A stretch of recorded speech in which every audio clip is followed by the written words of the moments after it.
Imagine a city with streets paved in gold, houses made of jewels, and a ruler who covers himself in gold dust every morning.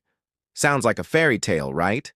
But for thousands of adventurers and conquistadors in the 16th and 17th centuries, this was a promise. Today, you'll discover how a simple indigenous ritual transformed into one of the biggest myths in history and drove an entire continent to madness.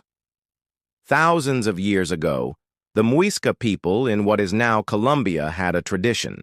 When their new chief would take the throne, he would cover himself in gold dust and sink golden objects and emeralds into the sacred lake Guatavita as an offering to the gods.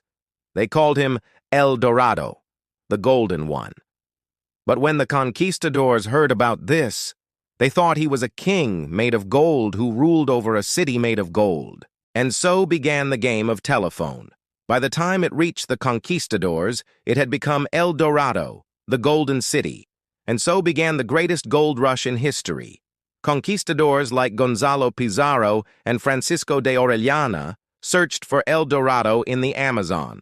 Sir Walter Raleigh sent his son to find the city, but El Dorado was never found, and all these expeditions led to tragic ends. Although El Dorado never existed, the myth has survived in popular culture. In movies, books, and video games, we keep searching for the Golden City because we're all a little bit obsessed with gold. But that's a story for another time.